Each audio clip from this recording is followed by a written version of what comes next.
Hi, everybody, and welcome to the latest episode of the Endless Cells podcast, our Scottish Cup special, another extravaganza.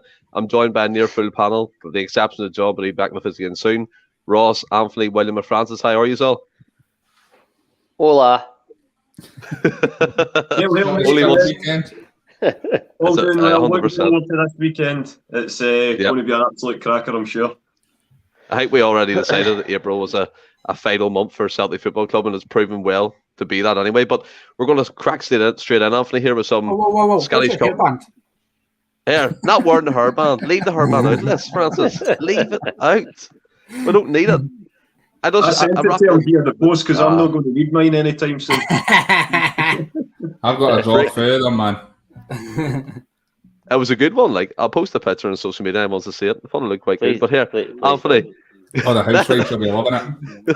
The housewives crack straight into some Scottish Cup memories, and I know we've covered some games in our extravaganza last year. Funny enough, this time last year, kind of a bit of a downward spiral. Celtic were on, we didn't know whether it was up or down, but now we're getting somewhere, maybe on the brink of a treble. Let's not speak too soon, but we'll crack right with it. We'll start with Frank McAvennie. I handpicked 5 players to talk about, and just a wee bit about their character, what they left at Celtic, their kind of legacy with Celtic. And I picked out the game, the centenary year, 1988.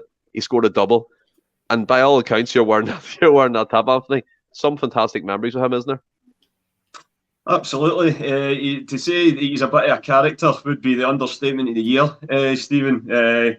He's some boy, to say the least. I had the pleasure of meeting him at it was not the last Livingston game at Almondvale, but the one before, and got to chat to him a wee bit about his time at Celtic and just his full football career, to be honest.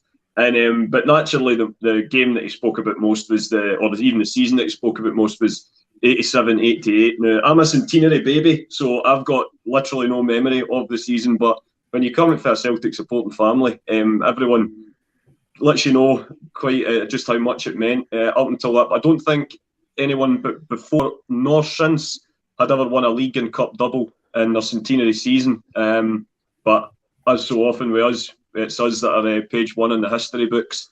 And as Pat Bonner said, it was there was a script there. It was up to the players to go and make that a reality. And against a Rangers side that was starting to spend big, Celtic spent their far smaller resources very wisely, led by Caesar, our greatest ever captain. Paul McStay, middle of the park, Rogic, but as just absolute legends of the club. But McAvennie was the one that stood out most. Star striker. He had a bit of everything. When he signed for Celtic, he was actually top goal scorer in the English Premiership at the time. So can you imagine us, bidding for a striker for England now at that level? But he was a great player. And in the cup final, scored the 2 goal. We went 1-0 down, but just needless to say that just like we'd done in the semi-final against Hearts, got 2 late goals to win the final and create that wee bit of history. And I'm sure all you guys will have all seen it over the years. It's some of the imagery is just incredible when Big Billy, running out the clenched fist, and the commentator shouting McAvennie's won the cup for Celtic. It was historic. It never been done before. To my best of my knowledge, I don't think it's been done since. And obviously Tommy Burns' magnificent post-match interview. I mean, we talk about Ryan Christie's post-match interview when the night Scotland qualified for the Euros, brought a tear to a glass eye. If anyone wants to see the real one, go no further than Tommy's post-match interview. That's when he cons the famous phrase to Jim White, looks up at the Celtic supporters and he says, "That's what's so special about them. They went, they're there and they're always there. And God bless every one of them." And that's just sums up. It was a special season. And Macca was the icing on the cake that got the 2 goals that brought the cup home. 100%. I think Lanky 67, Bucky Rebels and Endless Cells podcast. What could be better? 7-0 on Sunday. Love that. But I mean, you covered this extensively, obviously, on the centenary special that we've done on our rewind. So everyone who wants to watch that, please go into the YouTube channel and you'll find it. And it's just how it engages memories and engages fans again to think back to that time. And people will be wondering why we're speaking about Scottish Cup games gone past, because you like to build up to the most recent one, which is the semi-final. a season. This season, to be fair, we all thought wouldn't be anywhere near trophies or silverware, especially at the start. But it's testament to Postecoglou, the job that he's done. But as Anthony said, there, McAvennie, I see him now on that Open Goal podcast, and he's so funny. I mean, he doesn't really give anyone a chance to get a word in, but he's always there. He's having a laugh. Is that what he was like at Celtic as well? I mean, I wasn't at Celtic with him, but Go on, man. Nah, but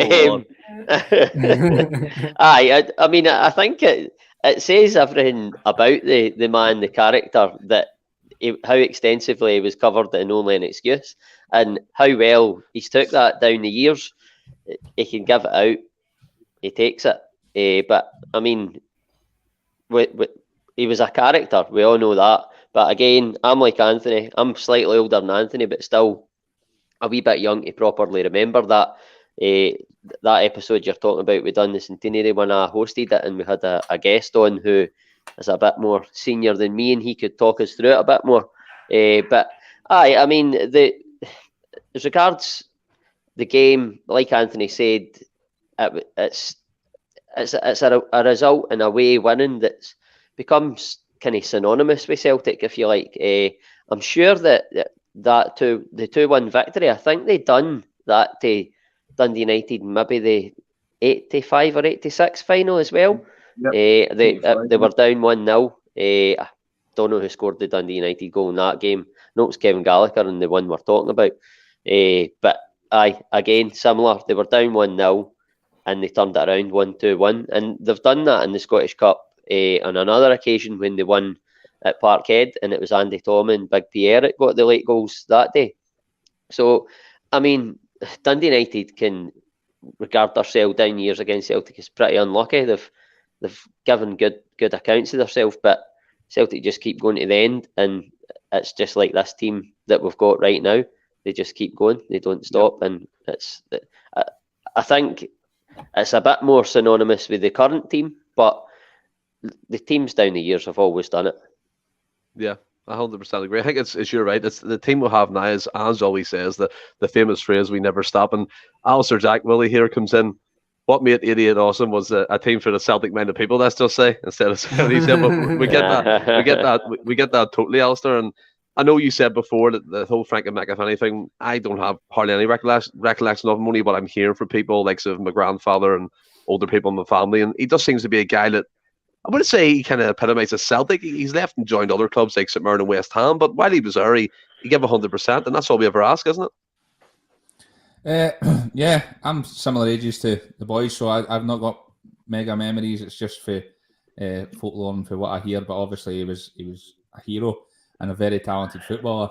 And like Ross says, I was going to say the exact same thing. All the stuff and Only Excuse is just absolute gold dust. It just, like, even now you watch back and it's just absolutely hilarious. And he's obviously a big character.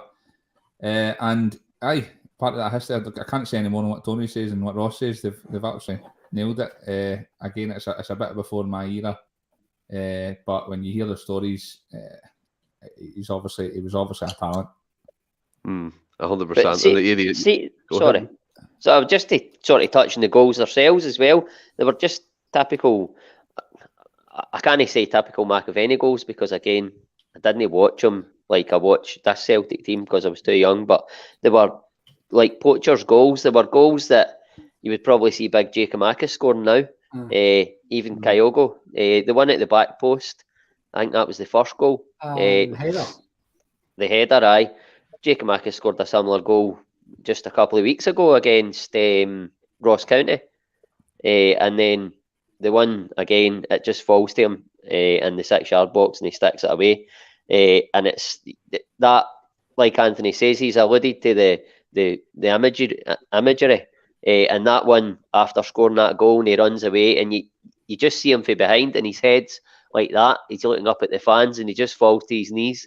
And he just knows in that moment that he's been one of the guys that's created history in the centenary year, and it's just Celtic. It's why we love them. See, just to touch on what Alistair said as well, obviously that was a big thing in like 60s, 70s, 80s. It was like a team full of Celtic men, and that's what I love about a club. Like, there's nothing more that we love than seeing one of our own come through. But that's what I love about Celtic. Every season since I can remember, there's always 3, 4, 5 littered about the squad. Might not be in the first 11, but more often than not, there's 1 or 2 in the first 11, and there's 3 or 4 waiting to back them up. And it's a wonderful thing to see at our club. Some of the players we've produced has been phenomenal. Yeah, 100%. The homegrown players are the best ones, in my opinion. I mean, I can only really remember as far back as like McGeady, Sean Maloney, even Stephen Pearson and all breaking through, Craney and all them guys, like, back in the early 2000s. And then you come up now as Cal McGregor. Oh, fuck so, right? Doesn't matter, right? And then you got Kieran Tierney, Cal McGregor, them types of guys. I mean, they're Celtic through and through, and we all love them for it, Franny. And I know, like yourself here, probably going to say, like, William, we don't know much about McAvennie in terms of a person. The only excuse is cracking. I used to watch all the time with Granda. It was just hilarious, to be honest. I think your man does that there 2 doors down now, doesn't he? The main actor in that. If any of you know that, yeah. But like you look at Frank McAvennie, and someone come in there saying he loves the birds. It's just the personality and character that kind of evolves around Celtic. And this team now, for me, there's loads of them in it. Would you agree? I would. Yeah, there does seem characters like Joe Hart's clearly a big character. Juranovic, he seems like a joker and stuff and things like that. Like when you see, I think like the unique angle thing that Celtic do, it's quite interesting watching Juranovic. He actually gets involved in every celebration, and like it looks like he enjoys everybody else scoring, just want everybody to get involved. So it's I think there is a lot of characters in the team, Stephen. I mean, I don't know where I'm going to go with this right now. Total had a mind blank. Who's the Shagger then? Who's the McAvennie in this current team? Who's the Shagger? I'd say big Giacomakis. You've got to be with a hold of that, eh? He's like a big Peter Ondren, man. He must go through about 3 headboards a week. It's not a bad. It's certainly not a bad anyway. You can wear a vest. Yeah, maybe a vest like that. Aye, definitely. Right, we've passed the one that we hardly know anything about. Fair enough, right? Let's make it easier. We'll go to Henrik Larsson. We'll jump in the car, speed up to lads here. You're fucking go on here, boys. We'll jump in the car. We'll speed up the road. 2001. I'll start with you, William. Clinched the treble for Martin O'Neill. Larsson in cups in Europe, fantastic player.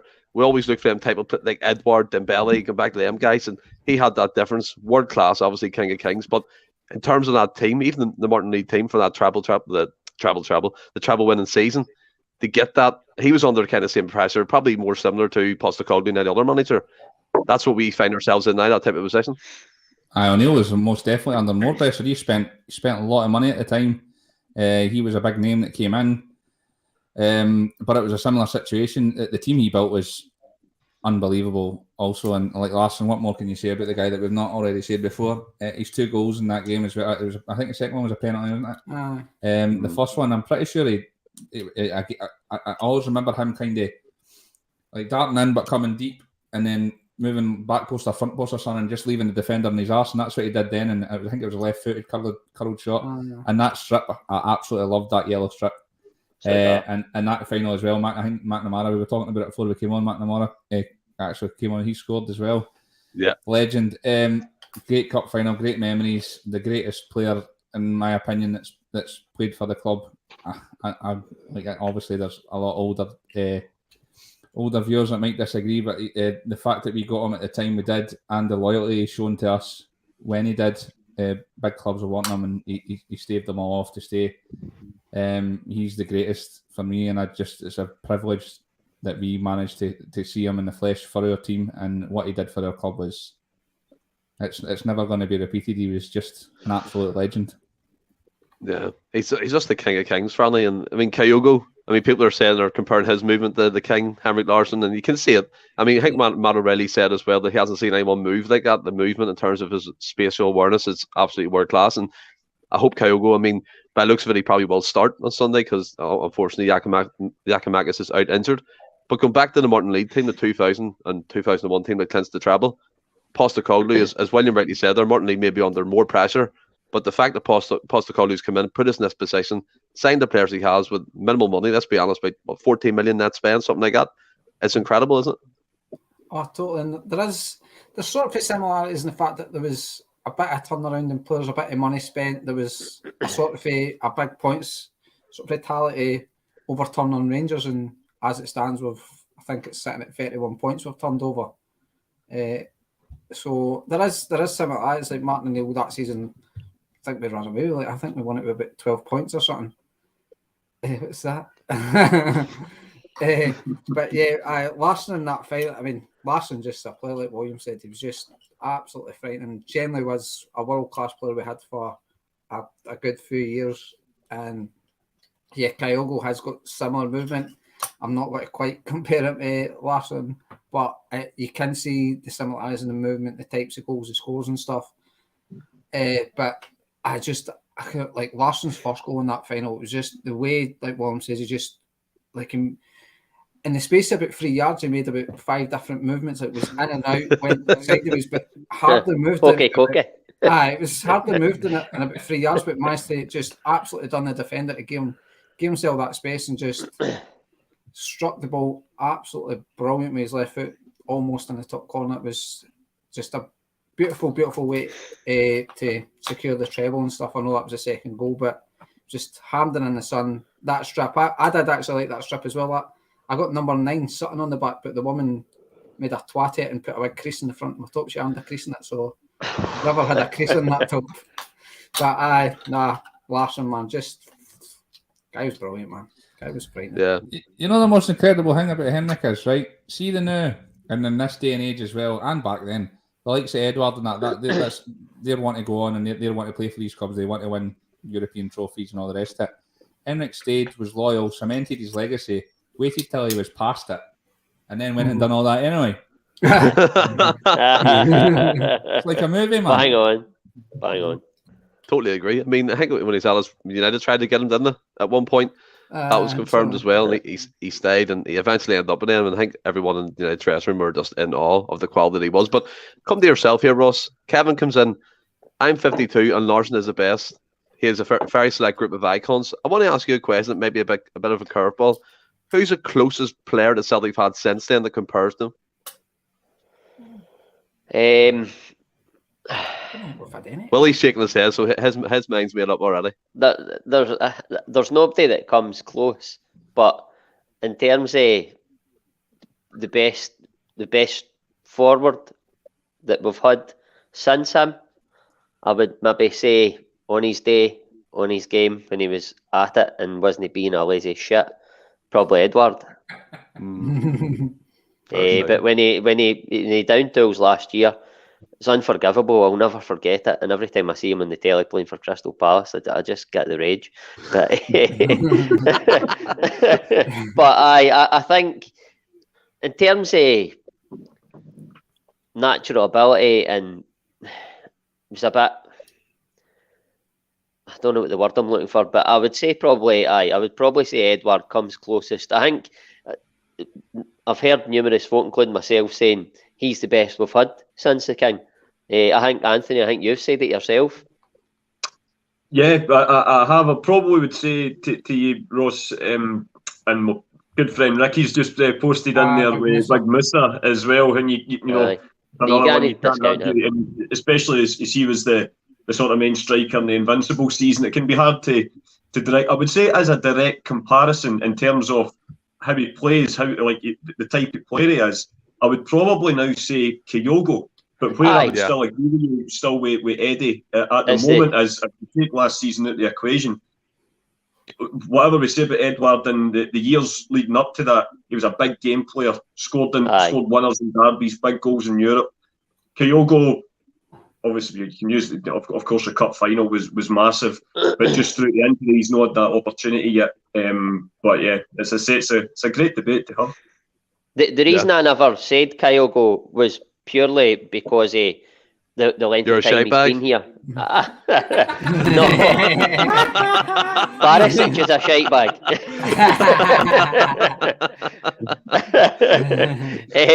No, but the period of time that Kyogo's been here, he's been here almost a year, but he's probably only played like about 6 months of football.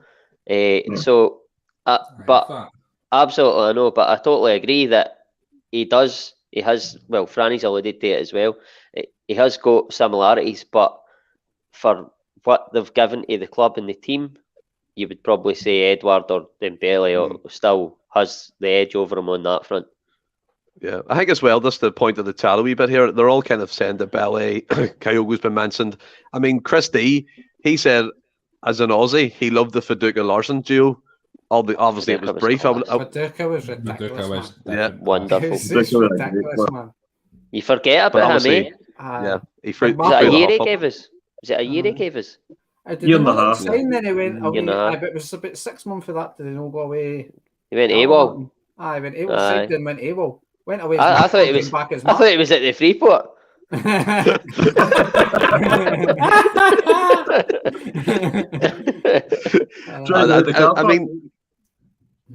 I mean, everyone in the comments is kind of agreeing what you're saying. It's Dembele's been mentioned a lot. People are saying he was better than Eddie, and again, the comments and interaction, people are talking to each other. Again, the communities come out in force. They're all debating who's the best, and it's just great to see. And I just want to say a big cheers to everyone who's watching along for this Cup final special or Cup semi-final special. I mean, it's the final weekend. Ching ching. See, this is a curveball here, right? Lankies come in, right, and this wasn't on my topic list, but I do think I like them, and I'll come to yourself, William, for this. What about Van Hasselink? What type of player do you think he was? A great player, or was he just? What way did you get him? I thought he was superb for us.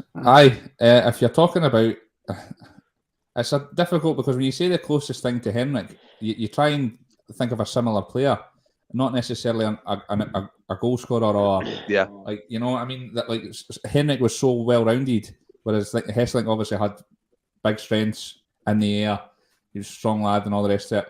I thought, like, if you're talking about that as well, Scott McDonald was unbelievable for us for a number of seasons. That year, we had some big results and he scored some big goals. Couldn't, like, in Europe as well, AC Milans and stuff like that, and we did so well. Scott McDonald was a massive part of that. I think he goes under the radar a bit too much for me. And that team as well, I think in the last 30 years, it was one of our most successful squads, but for me, it's probably one of our weakest squads that we've had in the past 30 years or so. But there's any number of players. I know we've had a lot of duds as well, but up front we've been quite fortunate to have an abundance of talent over the years. But for me, if you're talking about the next best thing, I think the likes of Dembele and Edouard for me are the two especially that stand out. I thought Dembele that season was unplayable. I think we talk about well-rounded. I think Dembele's he had it all. He's got strength, pace, power. His finishing's unbelievable. He could spot a pass and stuff like that as well. So I think he would probably be the closest thing. But saying that, I say it's the closest thing we've had. He's nowhere. He's in a different. He's nowhere near. He's in a different universe. Not even totally different planet. Not even a universe. He's nowhere near. But and I don't think we'll ever see the likes.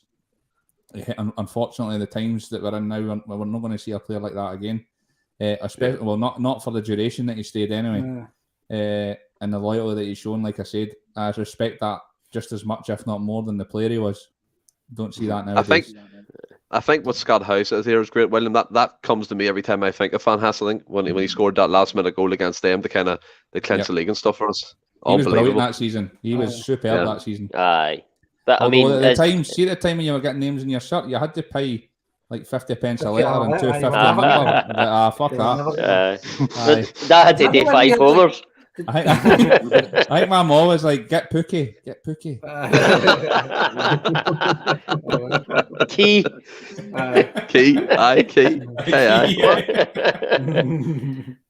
I think as well, like looking at the comments again, Hooper and Stokes have been mentioned as a brilliant partnership. We're going to get the Gary Hooper quite quickly. Actually, I'm going to move on here. The Alan Thompson game, Anthony, where he scored 1-0 2005 for another Scottish Cup victory, another triumph for Celtic at Hampden.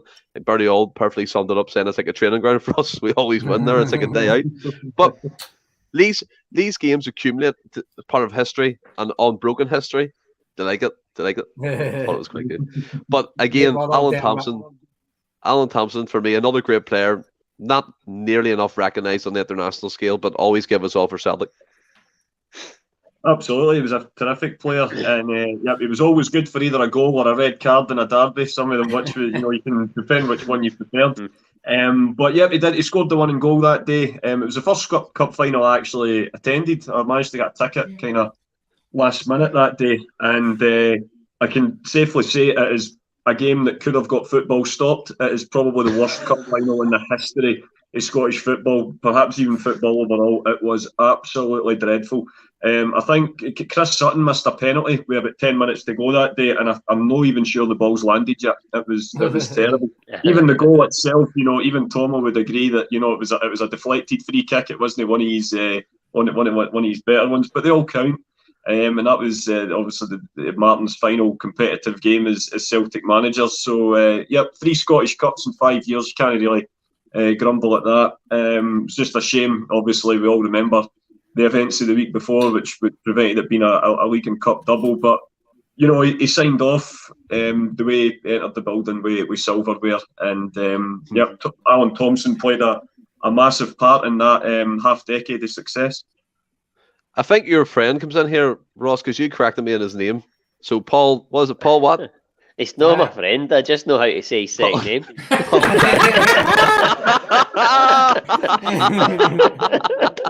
Right, Paul Diet, is it? Paul How Diet. did you say it before, though? How did you say it before? Jet. Duet. Does that mean his first name's Paul? Paul Jet for Gladiators. Ross, for this segment, he is your friend because everyone's friends in this podcast. Paul. He comes in. Hey, Paul. He comes in and says, "Scored against Barca, Liverpool legend." Sums it up, doesn't it?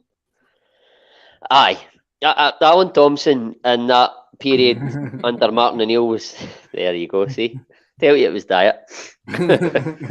Like Hearts. Yeah. The Diets. Anyway, Alan Thompson in that period under Martin O'Neill was one of my favourite players, and like my big mate there, Paul, has alluded to, he scored big goals in big games, and no less the Scottish Cup final that we're talking about. Although in that goal, I have to say, I don't think he's trying to score. He's putting it into an area where it could go anywhere, hit anybody, hoping that a striker gets in the end of it. It just so happens that it goes through one of the Celtic strikers first. Can't mind who it was. And then it hits the Dundee United defender, deflects it in off his ankle. But it was that goal against Liverpool. I think it was just before half time. That was absolutely huge. Yeah. It wasn't the only big goal he scored. He done it. He scored last minute goals against Rangers, and absolute beauties, by the way. Not just tap ins. He was a class player. Played in the the left hand side he played on. Aye. I wasn't sure there. I remember him well.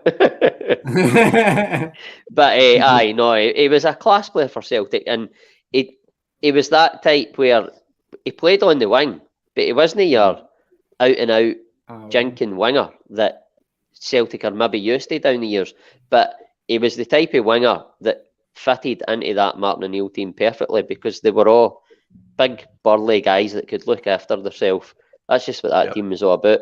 And Alan Thompson fitted perfectly into it.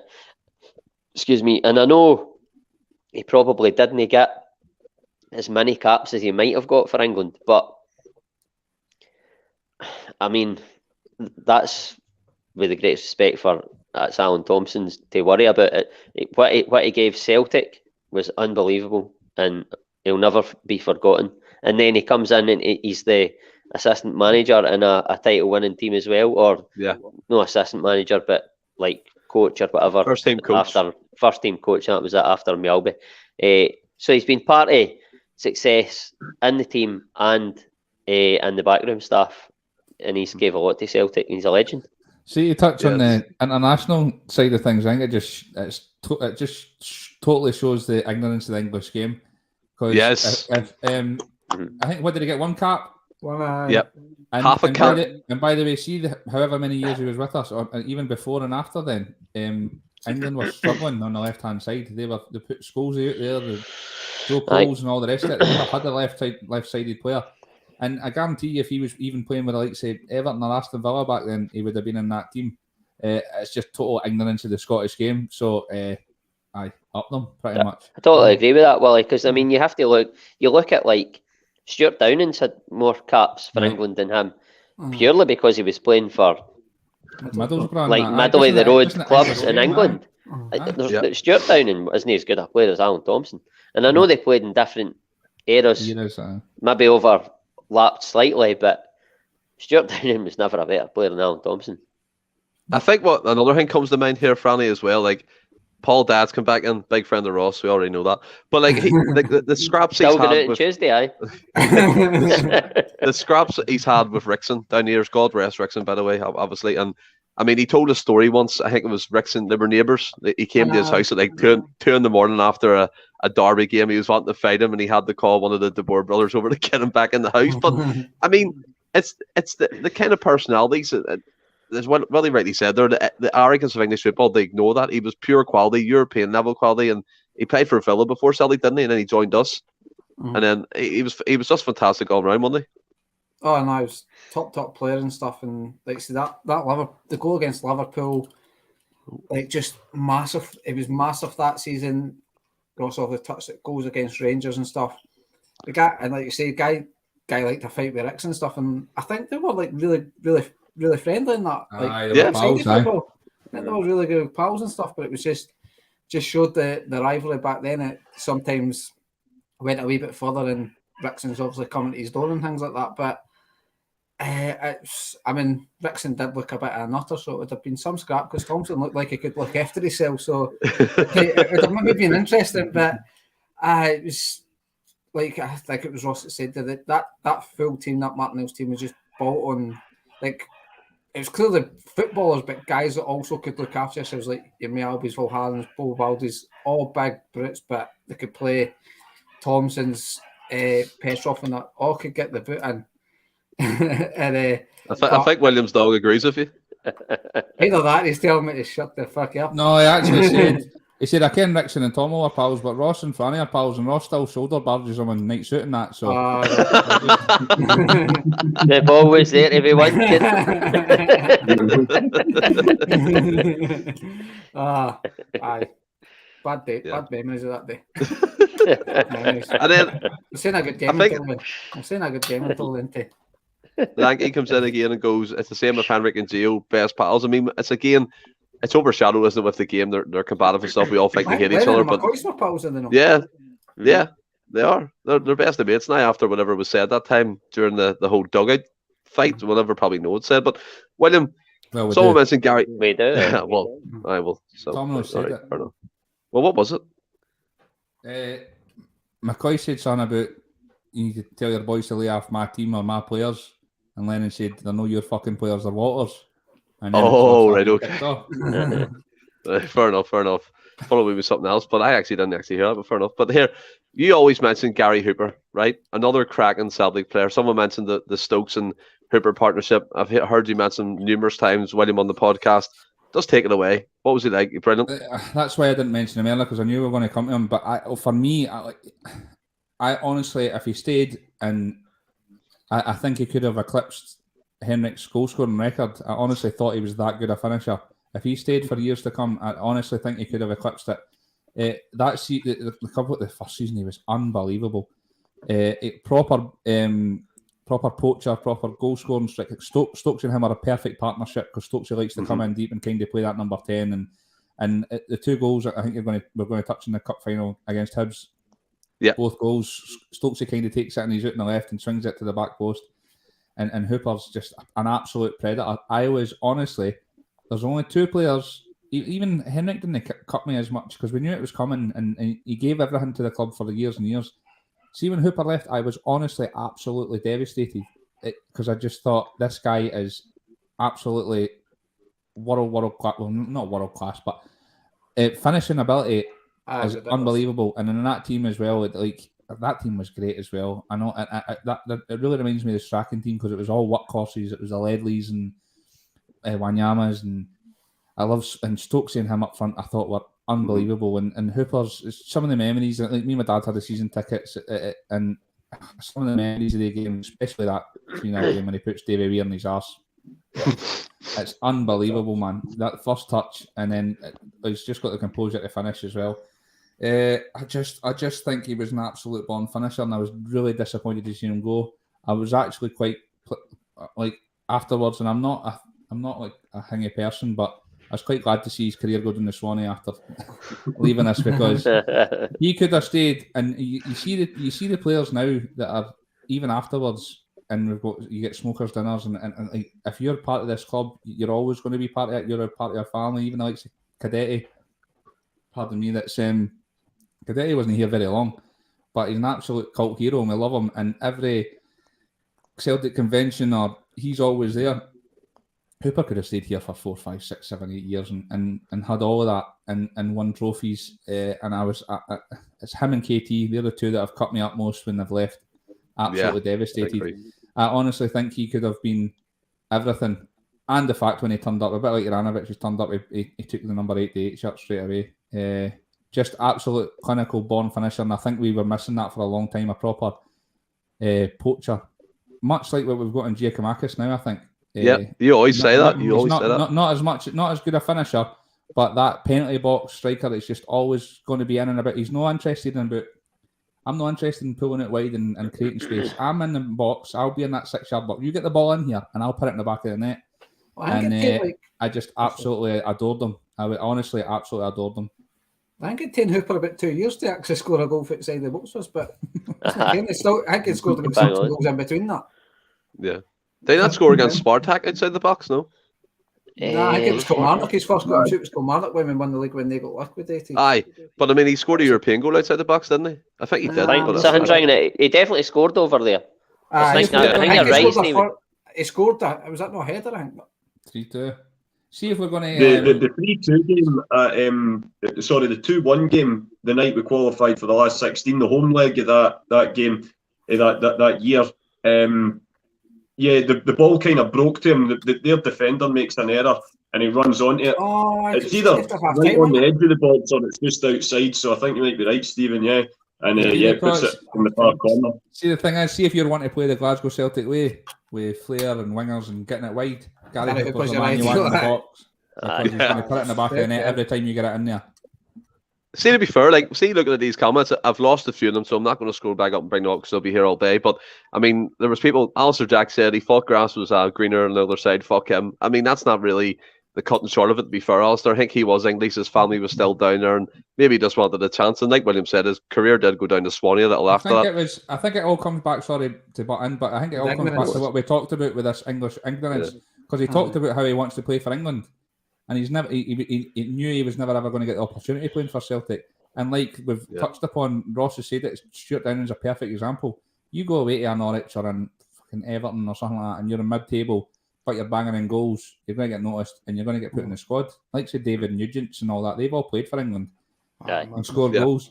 He wanted that opportunity. He wanted that opportunity, and that's I think that's ultimately in the end why he left. And but to be fair, I imagine he probably regrets it now. But we got 6 million for him as well, Sean. 7. But see, to be fair, with hindsight, right? But see, when he left, I bet every one of us thought he would do a job at Norwich and score goals in the Premier League. Oh yeah, it just didn't happen for him. But he was obviously in that mindset as well. Look what I've done at Celtic. I'm playing at my skin. I scored in the Champions League. Of course, I can go to Norwich, get more money, and score goals in the Premier League. And if I do that, then I can maybe get a bigger move. That's ambition. You've got to. You can't really slag him for that, but that sentiment with Celtic, you want him to stay because, like you, Willie, I absolutely loved Gary Hooper. The only problem, want him to stay. The only problem with him in that is, like you say, is he wasn't the type that he'll get you goals, but he needs a service. And if you're playing for a team that's battling relegation and you're playing again, you're not going to get as many chances as what you're getting at Celtic. And very true. Like if Lewandowski played for Norwich, I'm sure he'd score a few goals, but he wouldn't be scoring half as many as what he's scoring at Bayern Munich. He scored more than Gary Hooper.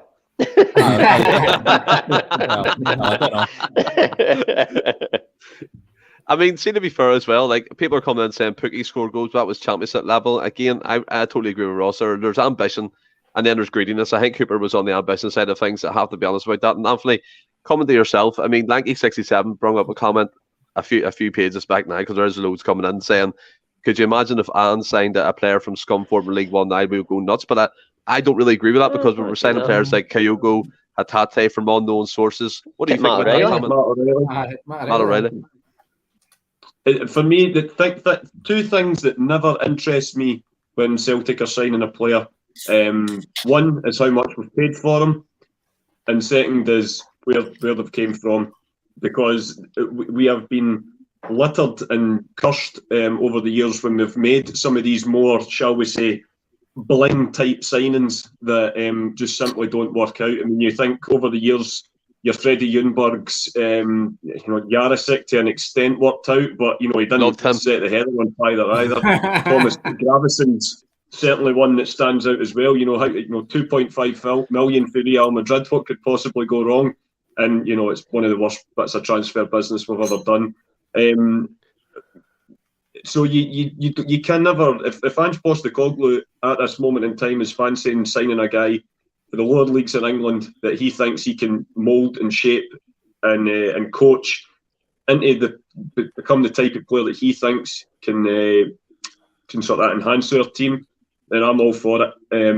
Because his track record's not been too bad so far. I think going back to what Wally says about Gary Hooper, he's without question the greatest 88 in our history, I think. Back for the centenary double. Juranovic might challenge him for that soon as well. Good shout. You never know. Little fireballs. He's getting in the mix as well.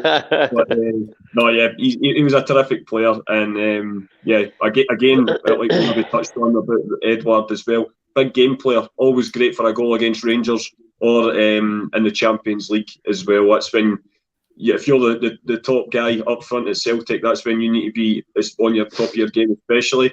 And he delivered on more than one occasion. Yeah. And by the way, see how... Sorry, Stephen. On you go. No, go ahead. I was just going to say, because we were talking about, obviously, his goals in that cup final against Hibs. And we've obviously spoke about players that come, or who was the player you think came close to Larsson or whatever. No, I'm not saying Hooper did. They were totally different types of player. But his second goal in that game had shades of the Larsson. Aye, I mean Larsson's was better. It was a more acute angle, but it was very, very similar, and it was a tremendous header. And both of these goals in that game were absolutely outstanding. Both similar. And one with the head. Stokes. Aye, one with the head, and the other one catches it, and both feet are off the ground, and he's got his leg up pretty high and still controlled the finish into the back across the keeper. Two top class finishes. That's just what Gary Hooper was all about. And let's not forget the kit again. Kit was wonderful kit. Wonderful kit. Score goals. The black kit. That was a black kit. I think we need to do a special one night on favourite away kits, because I reckon that would be a fantastic show. We've done favourite kits before, but I think we need to do best away kits. Cracking kit. Just a quick one individually, right? Before we move on to the next bit. Ross, Hooper or Dembele? He's a fucker. See you later. Just quick fire. Oh God, I can't do it. I'll go Hooper. Right, Williams in. Dembele. Put your hands together, Stephen. Anthony. I would say Dembele. Franny. I'm having to reluctantly go Dembele as well. Yeah, there's obviously Kevin's in, Dembele, Lanky, six, Hooper. I mean, they are both good strikers. Just wanted to see what the gauge was. And Kenny came in. Thanks very much, Ross. Brilliant. Thank you. Kenny comes in and wants to know. I mean, he wanted to know what Ross is drinking, but I'll come individually. So I'll start with yourself, Ross. What are you drinking? All right, Joddy. Well, I started off with a beer Amaretti, but I only had one in the fridge. And the wife's actually away on holiday for a few days, so when the cat's away, the mouse will steal our white wine to the wine fridge. Anthony, what are you drinking? I'm very, very boring tonight, mate, because I potentially might be picking the missus up later on. So I am drinking a very light Heineken Zero, alcohol-free, and it's as disgusting as it sounds. William, well, help me out here. You must be drinking something, buddy. No, I'm just on milk. Oh, mate. And a glass I've bottle. got all the kegs in the boot for the Sunday, but I went and got a few cans. Alright. Yeah, it's nice. Can he beat And it? Franny, what about yourself? One number 8 myself, Stephen. Nice one. And I'm on the moose head, so we love it. Again, cheers everyone watch along. How is it, Stephen? It's actually quite good. It's Canadian. It's the first time I've tried it, but it's quite nice. What is that, I about put 46 miss in my head tonight. What did you say? £46 a bottle? 46 a bottle or something, aye. Aye. Off. This is Yeah, premium tight stuff, ass. mate. Premium stuff. Well, Wasn't I think it's chewing gum 46 treasures. quid a bottle. Jesus. Premium stuff that you can't serve me. it? Right. We're moving on. Right. And probably to the most important Scottish Cup victory to clinch the unbeaten season under Rodgers. I'll start with yourself, Franny, with this. Tom Rogic, injury time winner against Aberdeen. The place went absolutely insane. Kick-started the run to the quadruple treble, which was finished under Lenny and the team. But what an important time in our history, wasn't it? Oh, just amazing. Absolutely amazing, Stephen. Just a typical Tom Rogic goal as well. It's not a tap-in, is it? He just had to score a brilliant goal to win a game and stuff. And I think Johnny Hayes scored to put Aberdeen ahead, then Stuart Armstrong scored pretty quick after it or something.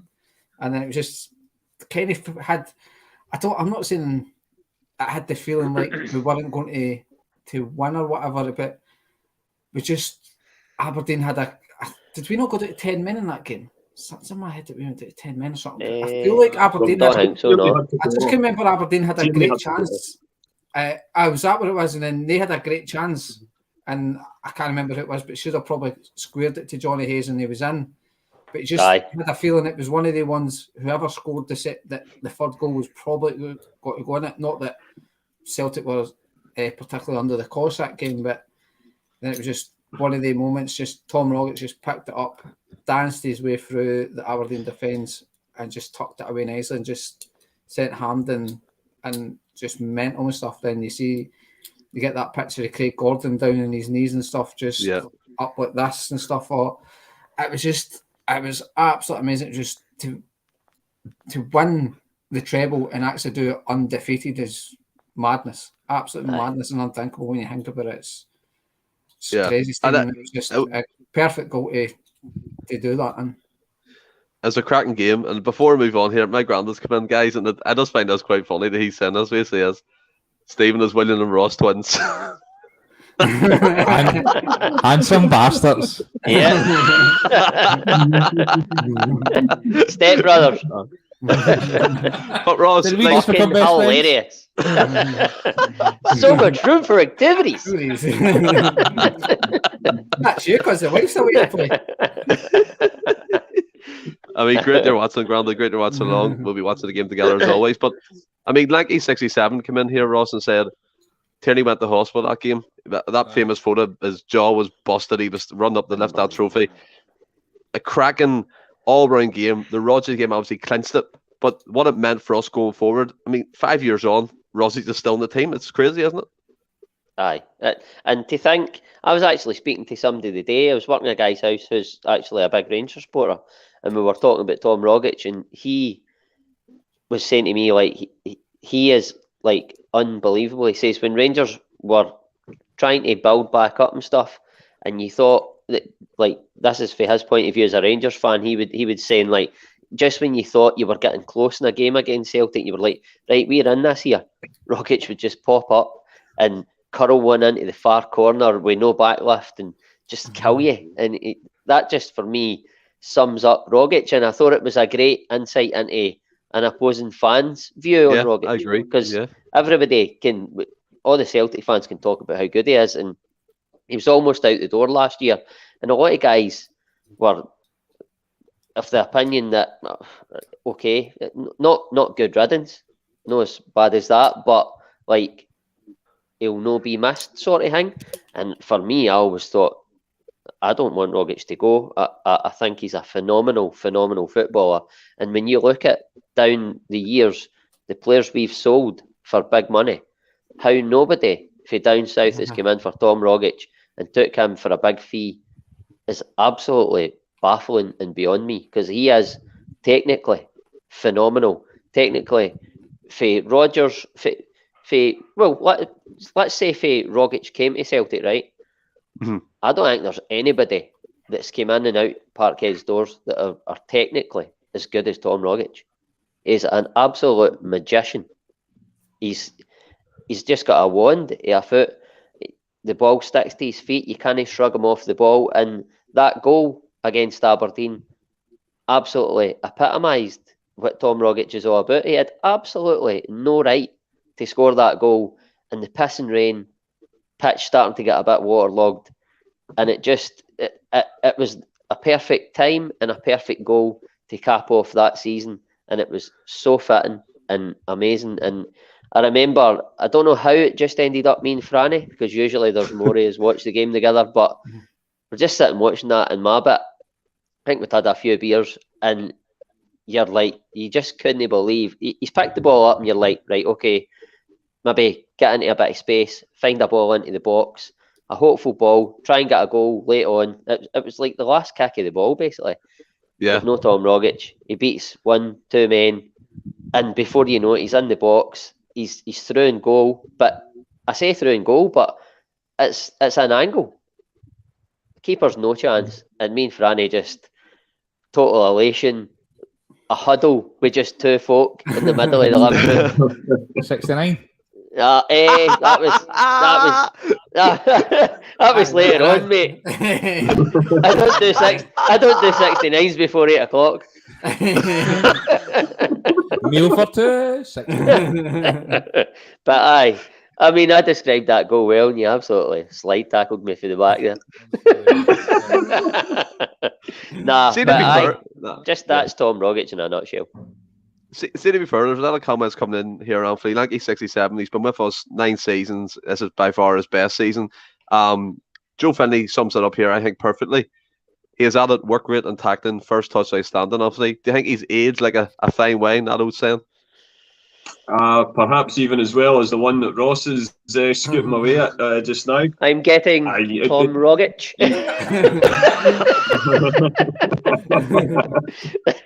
He's an absolutely terrific player. And again, like some of the other players we've mentioned beforehand, all about doing it in the big games. Tom Rogic always brings it in a derby game, which is why I imagine he'll be on the team sheet again at the starting 11 come Sunday. Stephen, but going back to the game that day, I mean, I would always say stopping the 10 in '98 is maybe the most important thing I've witnessed as a Celtic fan. Beating Barcelona was up there. I think a few big derby wins as well, obviously. But I think just in terms of utter elation, I mean, we were going earlier about what we were saying about it, the 2-1 scoreline synonymous with Celtic.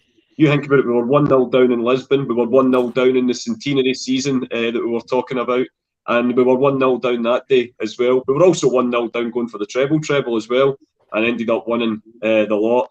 But that game was just incredible. It was we dominated a lot of games that year, and we were definitely the better team on the day that day, but you just felt that those nerves that, you know, one slip up, which very nearly happened, and it could all go to pieces. You know, it'd been 16 years by that point since we'd seen Celtic win a treble, and it's incredible to think that Tom Rogic secured us our 4th, and then here we are, nearly a few years later, and we're going for our 5th one in 6 years. It's incredible, but we're a long way away for that yet. But here's hoping we can get the business done on Sunday. 100%. And then Willie, Scott Howe comes in here going, he was meant to be going to some oil-rich league. Thank God he never. And 100%. I mean, I think we're all last season not really too bothered, but this season he's shown what a player he is. And I'll tee it up with yourself here, Kevin. Rogic is the iconic player since Larsson. What you said about that one? That's a big statement.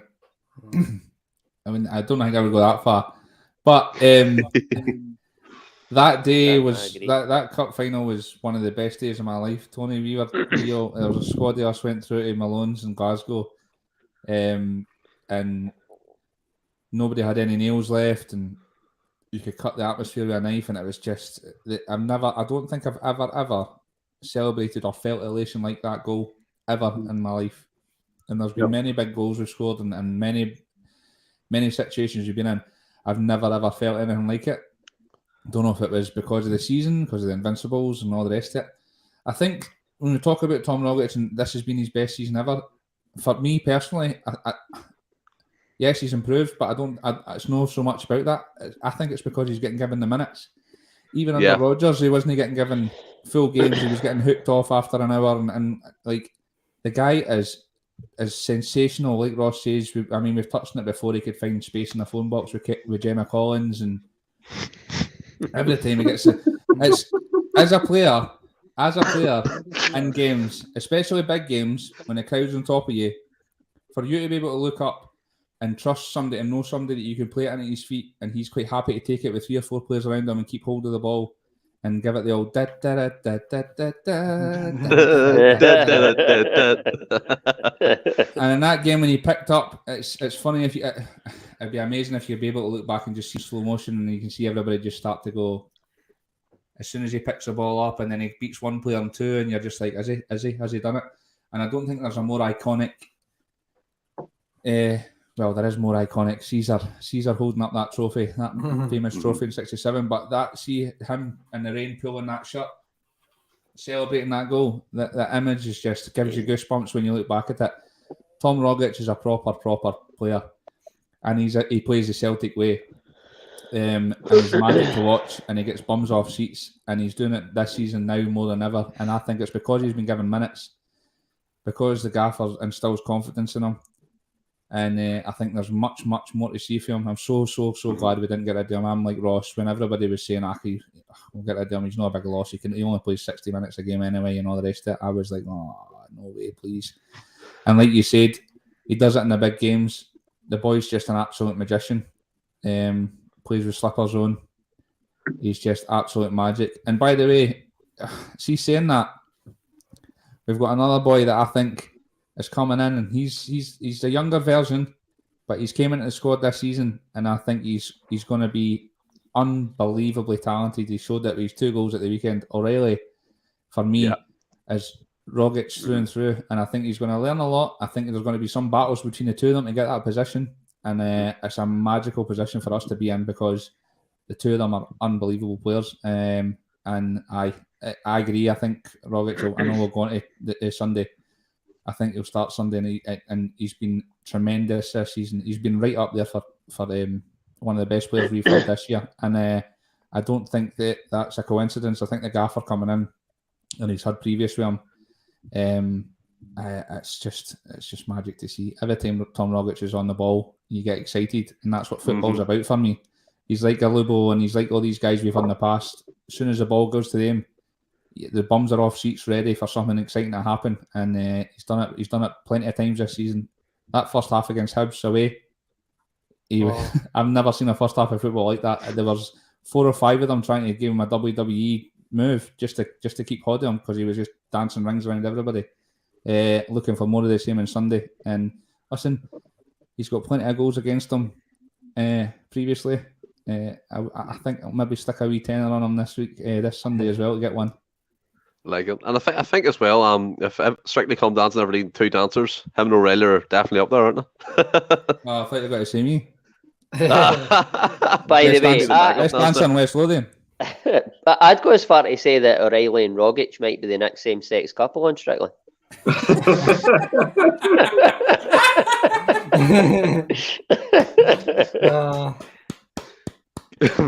I mean, like, wouldn't it be a show? Just give him the trophy, then, man. Aye. I don't even think Big Johannes could cope with Big Tam. Telling you.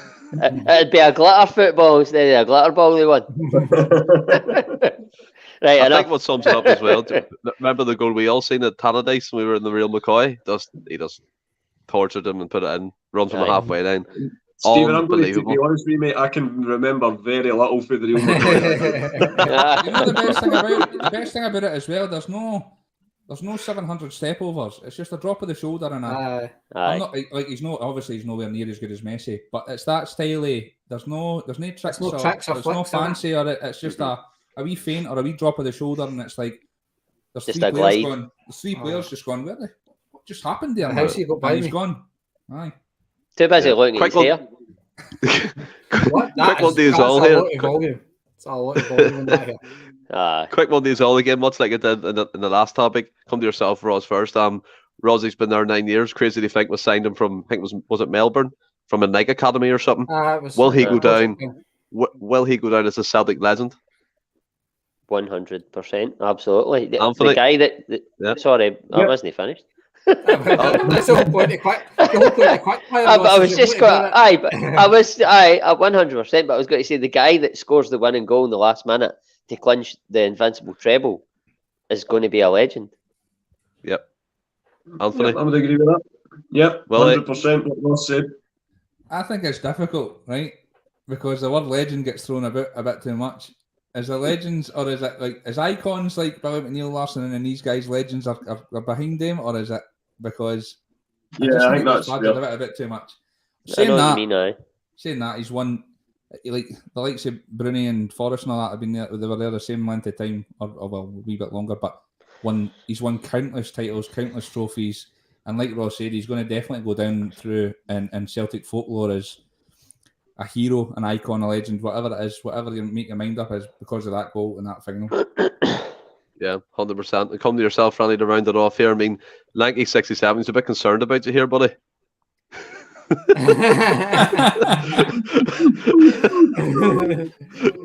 What are you saying about the whole legend thing? I'm just moving.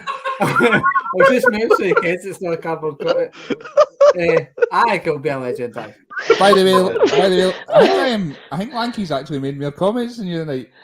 Will we get him on the pod?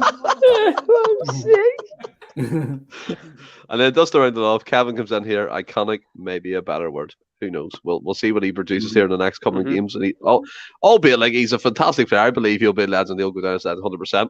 But guys, we're 1 hour in. I think it's fair to say we're going to run over a bit. So everyone who's watching, we appreciate you staying along, keeping all the interaction going. In your face, John Tomlinson. Friday night, man. Come on. Exactly. I think it's fair to say we're all enjoying it. It's good crack. But before we kind of tailgate into the upcoming semi-final against Sevco, Rangers, Newco, the Rangers, whatever you want to call them, we'll have to talk about the Celtic Player of the Year awards have been coming out. The voting is open.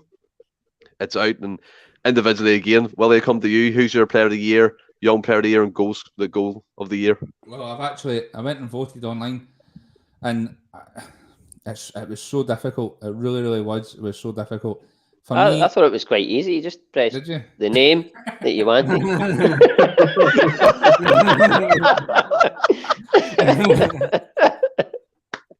Who was your Women's Player of the Year, Ross? The one that I fancied the best.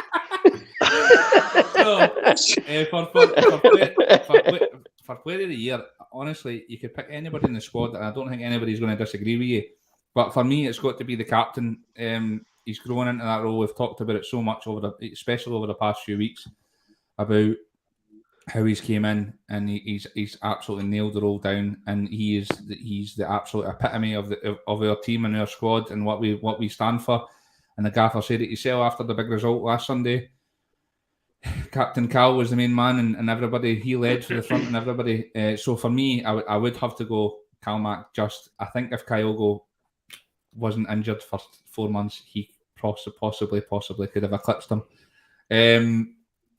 Young player, it's got to be Abada. I think he's absolutely his stats are incredible, by the way. I know he's came in, he's still only 19-year-old or something.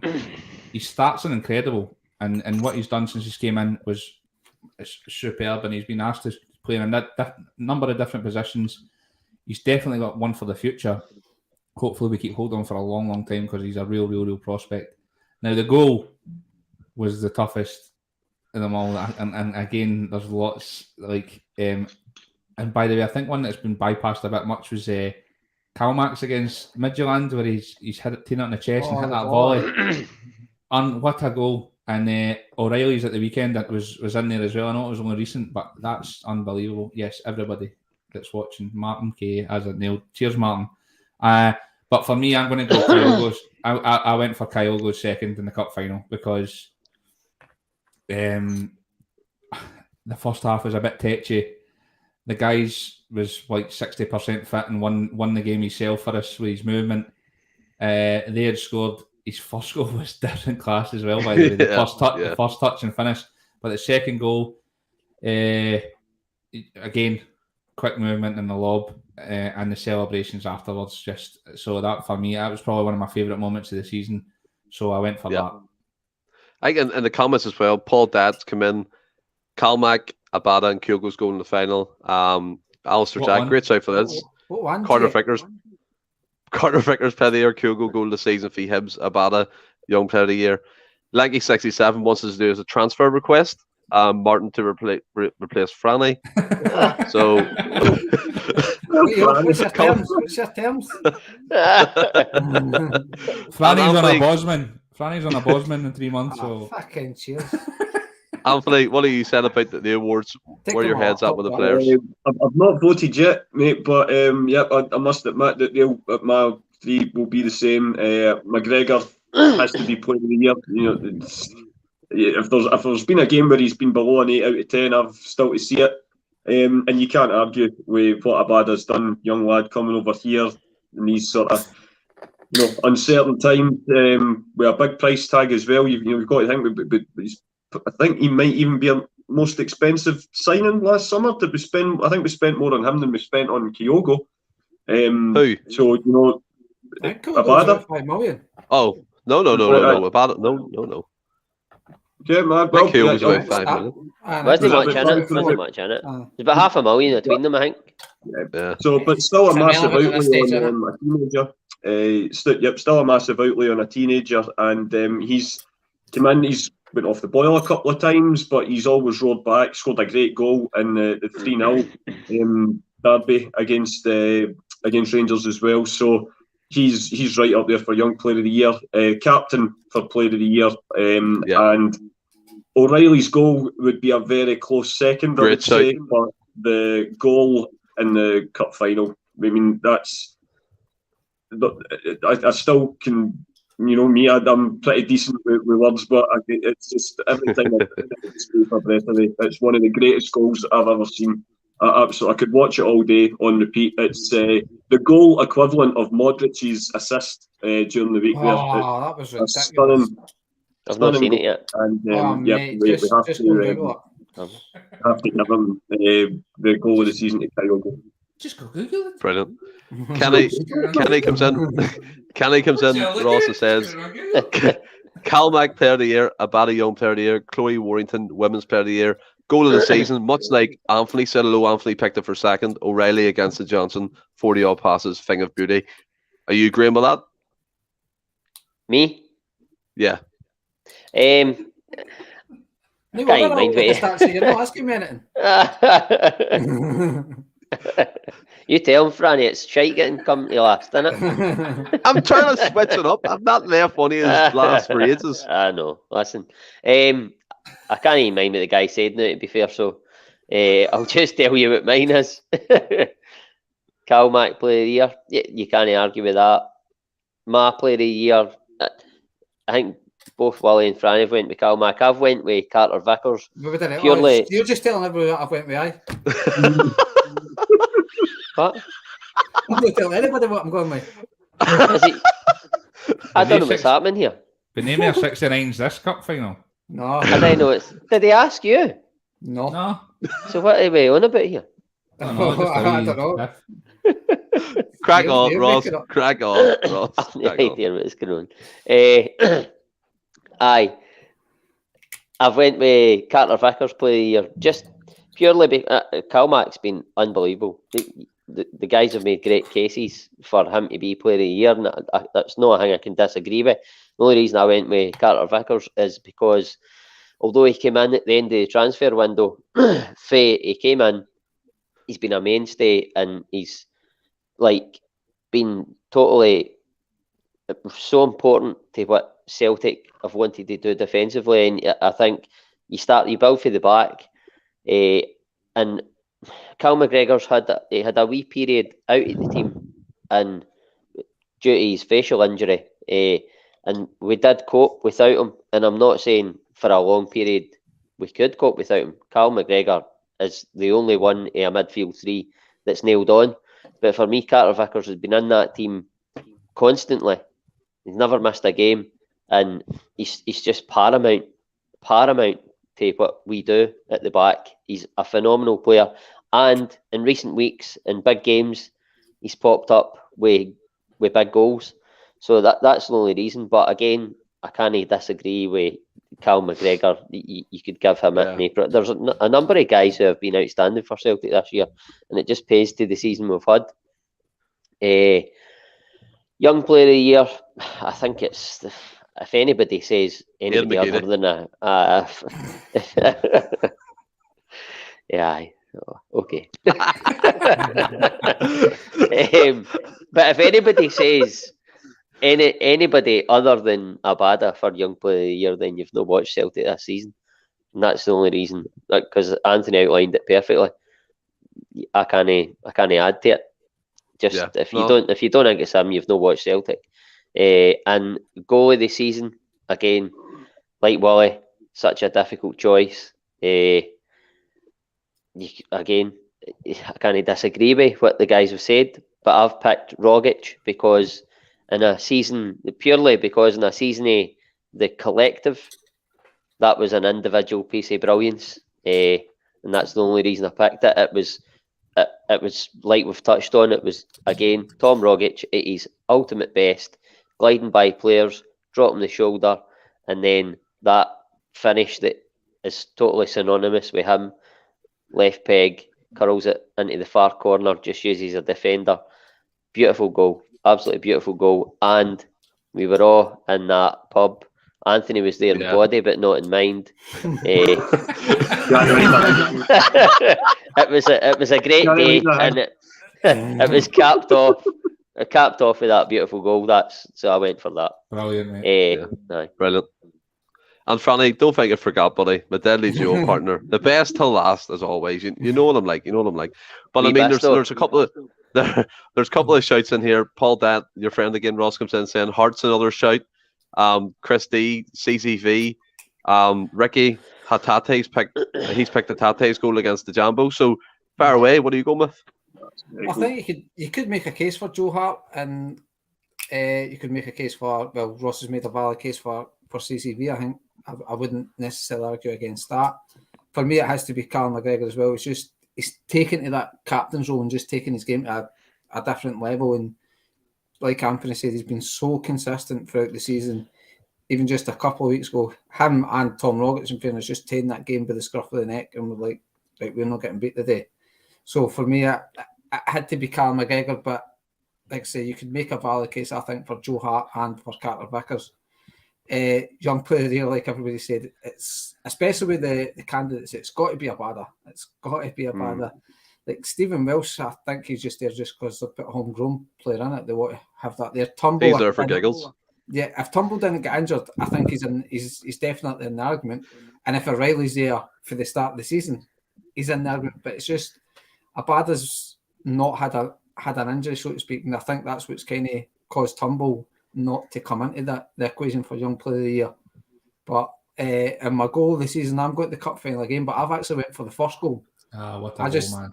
I just think the touch and finish. The first touch is absolutely ridiculous. And I actually think it was Ross and Wally's favourite player, Gregory, that set it up as well. I think he just clipped the ball over. Gregory. I think he just clipped over and just that first touch, like got its right for kick-off as well. Pyro hadn't even went out by this point. Didn't even have a clue what was going on. It was like the ball was in the net, and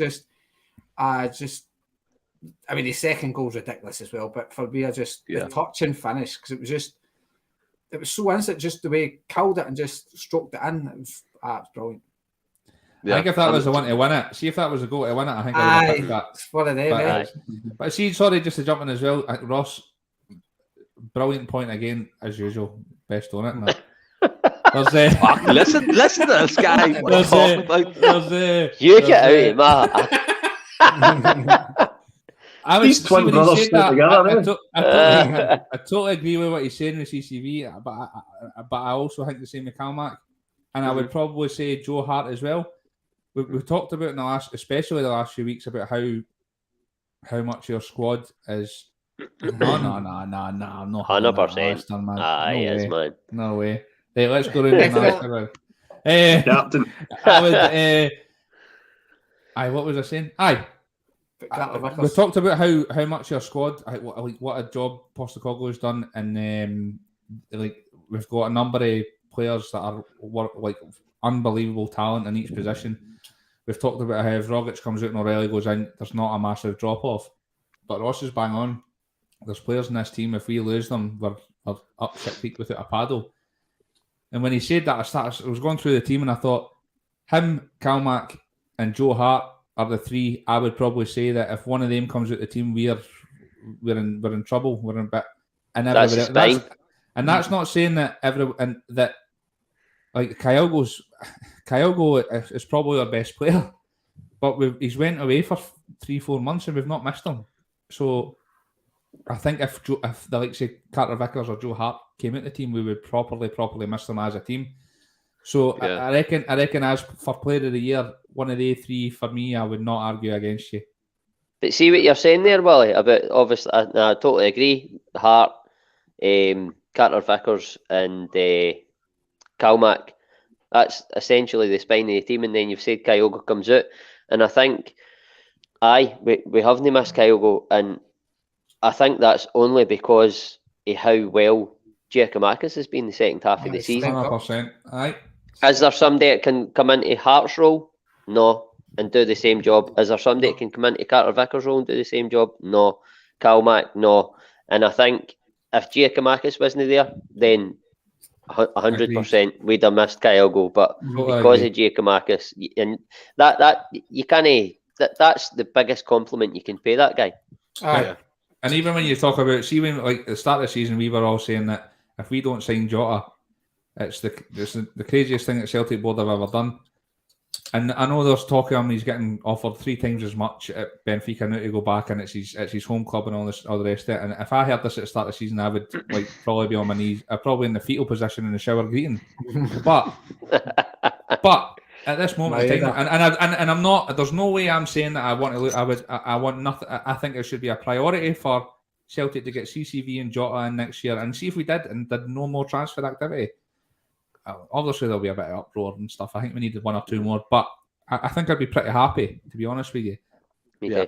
Pardon me. I want to keep him, but there's 2 or 3. If he goes now, I'm not going to be too devastated because there's 2 or 3 that can come in that are unbelievable. Like Ross said in the last pod or 2 pods ago, Maeda's an absolute shoe-in for the left wing now, and we've got plenty of players now to back up these now players.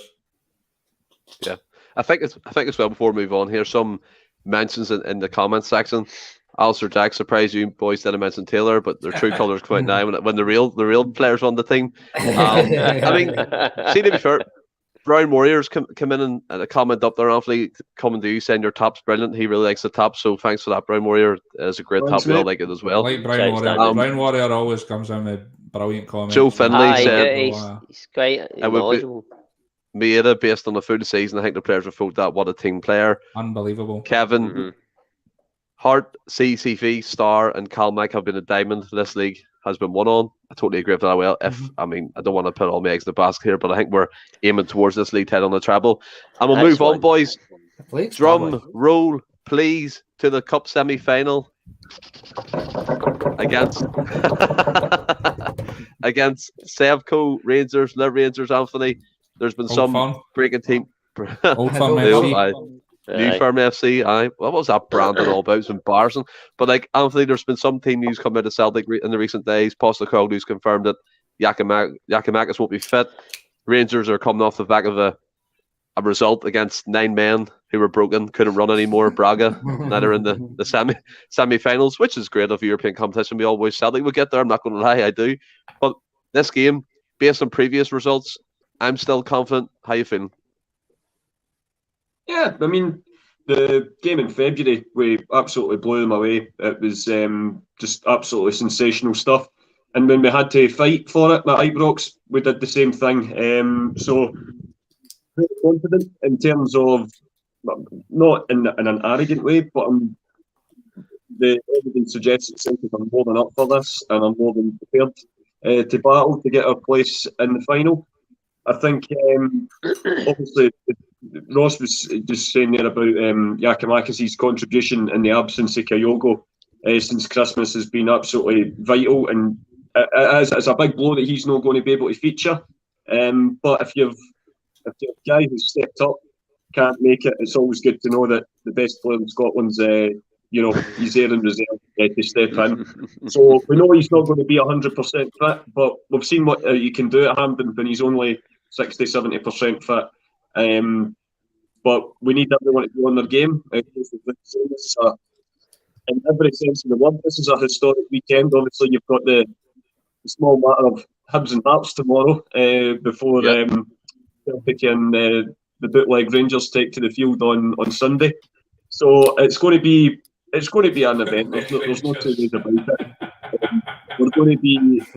If they think, and you have to give them credit. That's them. They got their 6th win in European competition last night, so that's them finally tied with us in terms of wins in the tournament, this competition this year. But fair play to them. You can't take away from them, getting to a semi-final. It's hats off them. Fair play. It was a great result against 9 men.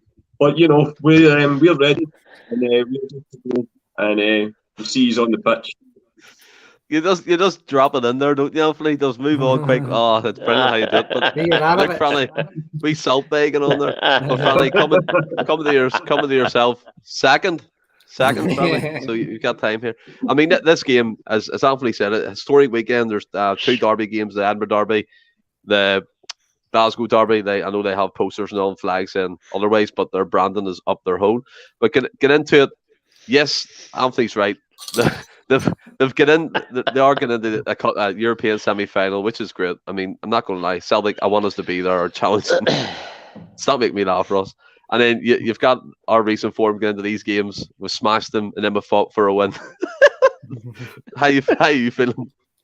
I don't think you can be in it, but confident. Obviously, you could look at Rangers' victory last night, and it could give them a wee boost going into it. I know they went into the extra time and stuff, so they could have some tired legs, but the fact that they got a positive result, albeit against the 9 men, it can give them a wee boost going into that game. But they're still missing Morelos, who I think is key, as a big key factor for them. I think Hollander is possible, Barisic potentially, although he shot the nest, he's maybe shot the nest again. So I think he went off injured, so he might not actually be playing. But like Anthony was saying there, the game in February, we absolutely blew them off the park. Then just a couple of weeks ago, we apparently played rotten, we won again. So it was just, we've got to, brilliant. You've got to, you can't be anything but confident. I think Giakoumakis, I'm not, without the benefit of hindsight, I wouldn't say it's a blow Giakoumakis been out, because obviously Kyogo's came back. Yeah, it'd have been great. It'd been great, obviously, Giakoumakis being available, because I think even personally for me, both fit and firing, I would probably in this game start a Giakoumakis before Kyogo. I just think he's suited for it.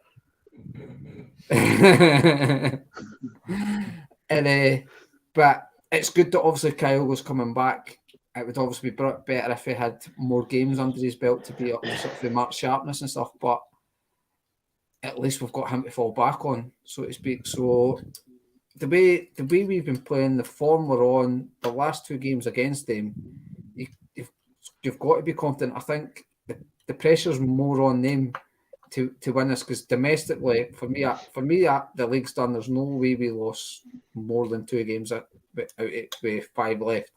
So domestically, their season's riding on Sunday. So similar to the game at Ibrox, for me, more of the pressure's on them. They have to win on Sunday, how they had to win a couple of weeks ago as well. So I think that kind of plays into our hand. And if Kyogo starts through the middle, we'll actually see how their defence can cope with him through the middle, because he only got a 45 minutes essentially through the middle and played the first half out left to accommodate a guy that didn't actually want to be there. So you've got to be confident going into this game, Stephen. 100%. I mean, we're always confident, aren't we? And then when I wasn't a lot of the time last season. Aye, well, that's true. Chris D comes in and said, Alan says we play our best football in the last part of the season. This might get ugly. What you said to that one? Yeah, the last game last week, I was supremely confident we were going to beat them. I don't know why. Just run of form, their run of form wasn't great. Morelos was out, which was obviously a big miss. I'm still very confident, not as confident as I was last week. I don't know if it's because, like what Franny's saying about pressure there, I think all the pressure's on us. We're I think we're massive favourites. This is their be all and end all. They're going to give everything. They'll throw everything at us. And it's a cup game. It's a one-off game, and anything can happen. But I am supremely confident. I think that Giakoumakis is going to be a big miss. I really do. I think he's absolutely just bullied the centre half in the last 2 games that we played them. But Kyle was a totally different animal, and they're going to come up against a totally different style, and that could throw them. And like we said, Kyle was arguably our best player. If he starts, I'm assuming he's going to start. The form Maeda's on at the moment, I just don't think any defence is capable of even putting a hat on him. He's just like, it's like we talked about the Roadrunner. Every time you're looking over your shoulder every time you got the ball, to get that pressure on top of you is immense. I think we're flying at the moment. We can play any number of players. Like I said, obviously I think Rogic will start, but if we started O'Reilly on Sunday, I'm not going to be disappointed. I think we're far superior at the moment. I think our squad is far superior to them in every position, and even the guys on the bench that are coming into this position, I think, are better than most of their players. They've just had a big game against 9 men and went the extra time. There's more minutes in their legs. I think everything's in our favour, and I can't see anything other than a Celtic win, to be honest with you. I think it's a kind of a good thing to win in extra time, isn't it? I think that, as you said, the fitness may play a part. And Kenny here, 100%. I said that last night. I said, even if they win, I don't care. See if they got extra time, just to have the extra minutes in the legs. It's a massive thing. Yeah, I think Kenny sums it up, Ross. They'll come out quick again, trying to get a goal and kind of get through the momentum and get a bit of adrenaline going. But if we stop that, match that pace, I'm like William. I think we should win. It's not arrogance. I'm just confident. I agree with what your man's just said there. I can't mind his name. He's literally on the screen 1 second ago. Obviously no pals with him, eh? No, my name, I'm no pals with, but Kenny's one of them, kid. No, I agree with Kenny there and what he's saying, that in the sense that if Celtic come and play their game right and they play the best they can, then Celtic are a better team than Rangers for me. And that's no me got the green tinted specs on. But if Rangers bring a European type performance at Ibrox that they have brought on numerous occasions, then I think that's what Rangers need to do to win the game. And that sounds pretty obvious, but what I mean by that is, like, when Celtic are at their best, Carter Vickers and Starfelt pass it to each other with heart, and they pass it and they're not under any pressure, and they can build for the back. They draw teams out and then they play through them. And if Rangers put them under pressure, I worry. It's only a slight worry, but I worry about Starfelt when he's put under pressure like that. There's a mistake there still. As good as he's been for a number of months now, when he's put under pressure, and it's been shown in Europe when teams get after them that they're not as comfortable as what they look domestically. But Celtic are a really good team, and if they play the way Ross, can we be friends? Of course we can, son. I've said, it's not sponsored this, but if you go back to the other episodes, you'll get my number.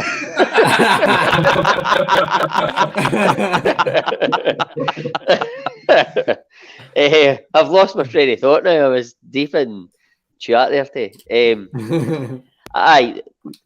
So in Europe, teams get after us more, and if Rangers they do that in the game, which they done in the first 5 minutes at Ibrox, by the way, then they could have some success. But on the other hand, Celtic dealt with that, and they never dealt with it in the first 5 minutes, but thereafter they took it away from them, and Rangers couldn't keep that up. So it's whether Rangers are able to keep it up, But I think this time Celtic will start really fast because it's not Ibrox. It will be equal amount of fans, and I just think they'll deal with it better in the early moments. I think for sorry, Ross, mate. No, you're all right. On you go. I think for Old Firm FC to win the game, I just think that I honestly, and I don't want this to sound arrogant or overconfident or whatever. I just think we're a far superior side and we've got a far better squad. I think to win the game, we need to be under par and they need to play at their best. And I would agree with that. Volumes. I would agree with that. I mean, as like Franny was saying, sorry. I need a pee, man. Franny was saying you can't be anything but confident, and I've heard a couple of guys there saying that most of the pressure is on Rangers because I think Franny said they need to win. They need to win more than us, and I know where he's coming from with that. In my opinion, I think it's an equal amount of pressure purely because Celtic and Rangers are two teams that want to win the big trophies every year, and Celtic are in a semi-final of a cup, regardless of who they're playing. Celtic go into that. They started that competition wanting to win it. They're now in the semi-final, so there's pressure there to win that game because, for me, coming from me personally, I believe we're in a position now where it's. That's good. But I believe we're in a position now, and I've said it previously, where that at the start of the season, I believed Celtic could win the league. You can look back at podcasts, all the rest of it. I always believed that they could win the league and turn this around and build a team in the wee window that Ange had. Now we're at this point. If Celtic win, I think they are going to win the league. I'm just going to say that, like Franny has. I think it's too much of a deficit for Rangers to claw back. So that Celtic do a double. If Celtic don't do the treble now, I'll be disappointed.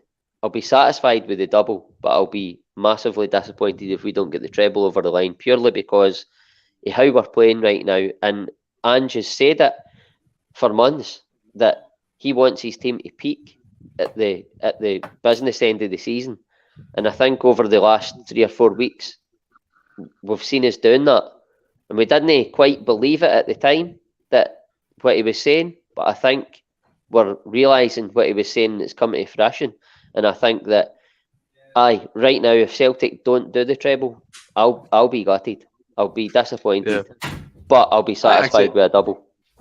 I actually tend to agree with yourself. I'll be disappointed because I think we've put ourselves in this position now where it's fatal, or not fatal, but I mean we can't take advantage of it, Anthony. And I know we're an hour and 33 minutes in here, boys. Williams just went a half an hour walk to his toilet in his mansion, and it's. I mean, but I do agree with yourself. I'd be disappointed. I mean, just quickly, Anthony, double, treble. Are you too concerned? League's always the bread and butter, Stephen. The cups are just a nice wee slice of Wolves Viennetta. But, we've had one slice already this season. I want another. Brilliant. And then start with yourself then. Score 9-up predictions. What are you going for, Anthony? For myself, so I think the back five kind of picks itself. The usual guys. I think it will be McGregor, Rogic and Hatate in the middle of the park. I'm assuming none of these guys are suspended. I've not checked all the permutations, but apart from that, so the midfield three, and then I'll say left hand side Maeda, right hand side Jota. Sorry, I was about to say Abada. Jota on the right, and I think he'll start Kyogo through the middle, and that can then allow perhaps later in the game Abada to come on, or maybe Maeda to push up through the middle if Kyogo starts to tire. But I think purely in terms of a psychological thing, Giacomakis being out, Kyogo coming straight in. If you're a Rangers defender, that's not the guy you want on the team sheet. So I think that's how he'll work it. And he showed last week against St Johnstone when he came on. I was just kind of on the same sort of level with him when he pinged that ball over for Maeda. already these guys are picking up some great chemistry together. So I think Scotland's best player back that lineup on Sunday. What's your score? My score, sorry, I'll go for a nice hassle-free 2-0, and I'll try and be my usual quiet, reserved self when I'm watching it. No fist pumps. No fist pumps. Fist pumps. Willie, I mean, when you went to the toilet, Andy said only pressure your feelings on your bladder. But can you pick a starting 11 and a score? What are you going with? I've just seen that Andy's getting done in. No joking. I love you, Andy. Andy's one of my best mates. Can't wait for Sunday, to be honest with you. I think, see, to be honest with you, as difficult as it is to pick a team, to pick a first 11 at the squad we've got, I think it actually does pick itself for this Sunday. I think the back, like Ross, like Tony's alluded to, it's going to be Hart, Juranovic, Starfelt, CCV, and Taylor. Gregory. Midfield three, Kalmak, Hatate, and Rogic, and Jota, Maeda, and Kyogo, which is a scary thought for the Old Firm FC's defence. I still think it's. I don't think we're going to run away with it, and it's going to be a crazy score. But I'm very confident we'll win. I'm going to go 3-1 in the game. I like it. Any goal scores just to put on the spot? Kyogo is going to make a comeback and score. Yes. And I swear to God, I know the boys. All the boys are coming to mind. The t-shirt, the clays, everything's coming off, and I'm just going to go fucking nuts and run around the garden. I think, and the dogs are going to go mental. But it's going to be. I think it's going to be right up there with Rogic's goal in the cup final. This is massive. I heard just when I came back talking about it's got to be a treble. If we win this game, it's got to be. And this is the biggest game for us between now and the end of the season, I think. And I'm really confident we'll get a positive result. 3-1, Kevin. I'm with you, mate. And Franny, what are you going with? Scoring lineup? I think I'm the same as. Franny, I'm going to take a quick drink as well before the trivia starts. 2 seconds. I think, like you said, the squad depth's great now, but I think for this game, the team picks itself. Would I be surprised if he plays Maeda through the middle and maybe brings a bad in? No, but I really hope he keeps Maeda out left, because he's kind of a wee bit making that position his own now. He's so suited to that. Is key to everything we do, and how Postecoglou wants to play is having Maeda out left. So I'm like what William and Anthony said. I would start with Koga. I know Postecoglou said that he's maybe only fit for 60 minutes, but is that maybe it probably is enough for him, but is it mind games again for Postecoglou? Just gain them enough, but not too much. Maybe is fit and firing and stuff. So I just think for more for Maeda's sake than now, where how well he's playing at left, I want Maeda to start out left. Don't bring him into the middle just start Kyogo, get what you can get out of him. If it's only 60 minutes, hopefully the game's done by then. And then take him off and then bring maybe a bad on and get Maeda running through the middle. But my team's exactly the same as William and Anthony. And I think it's got to be a 3-0. I'm going for 3-0. I think they might come out, and I think if we play that front three, I just think the pace will catch them out. And I think if we get an early goal, and we usually tend to try and kill the game straight after that. So I think another 3-0 game. Yeah. Is that hassle-free? Or are you just thinking of 2-0 for hassle-free? No, it's 3-0, I said. So, I mean... I know. I want you to give it a nickname that you do the hassle-free, but it doesn't matter, Franny, you wee dick.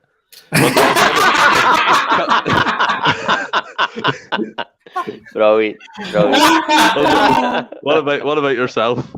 Hey, I'm not gonna bore you, and it's the same team. I think that if it had been anybody else except Rangers, then he probably going with the way he was talking in his presser the day, he might have put Maeda through the middle, but purely because it's Hampden again. Kyogo's done it at Hampden.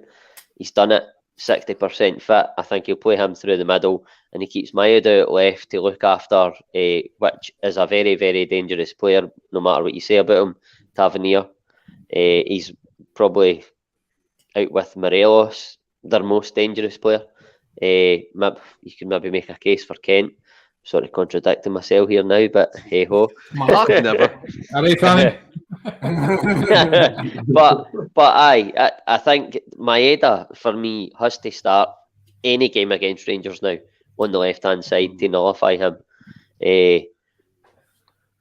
So that again, it's the same team. Kyle go through the middle, Maeda left, Jota right, and the rest is exactly the same. Scoreline, purely because of what Rangers have done in Europe and last night's game. I watched the second half, and out of pure respect for Rangers with what they done last night, I'm going to go 5-0 Celtic.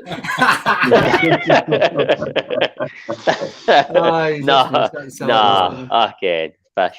I'm in agreement with Willie and a couple of the other guys in the comments. I think 3-1.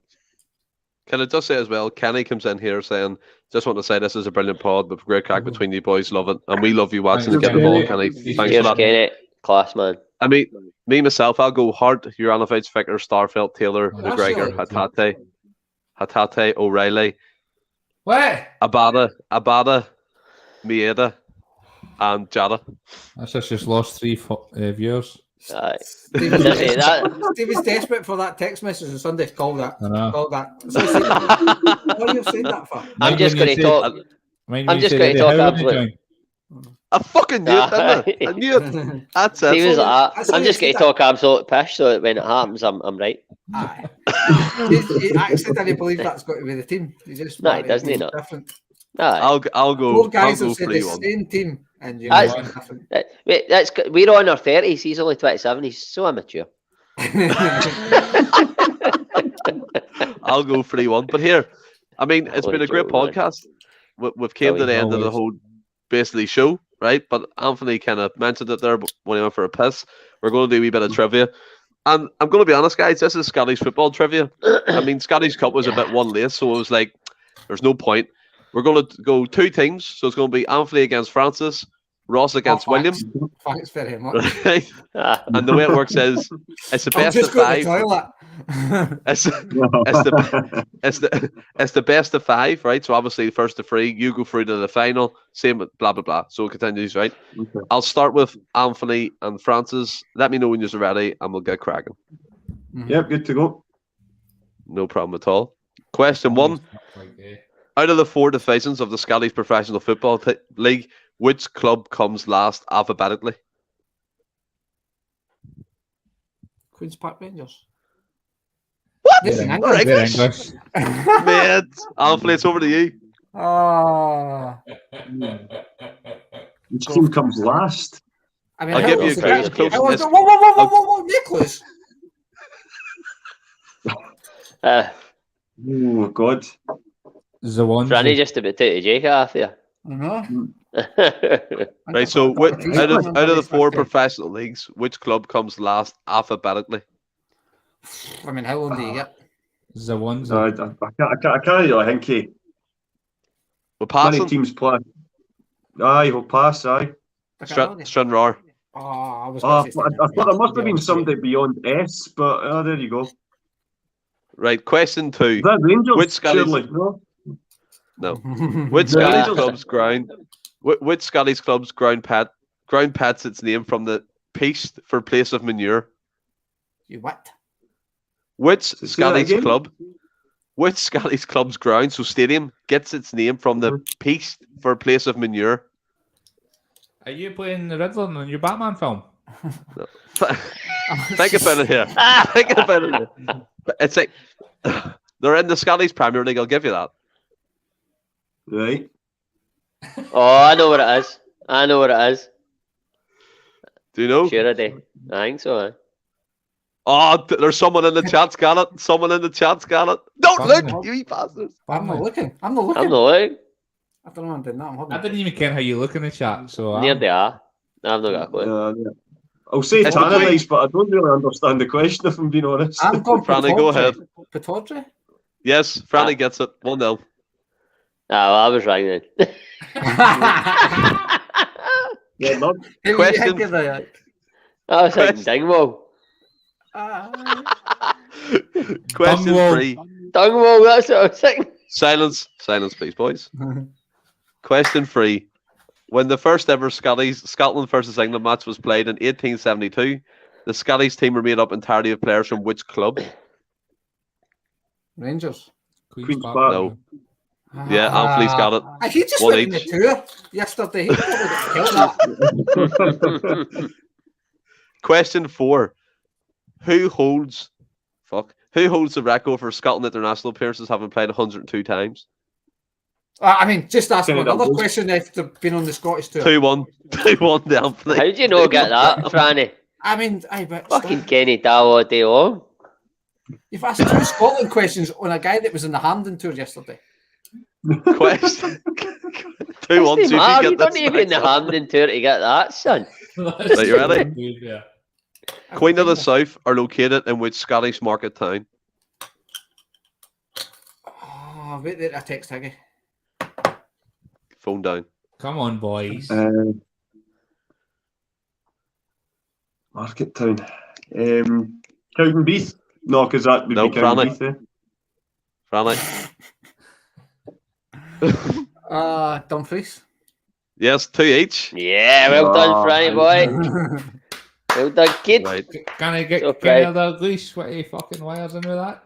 He's ready. I The thought you second were going to guess question. an English county. It's Question. close. So By the way, proud it's of close. It's close. It's close. Oh, Tory bastards. Which team played East End Park and they're nicknamed the Powers? Dunfermline. Dunfermline. Oh, 3-2. 3-2 Anthony. He goes through to the next round. Probably anyway.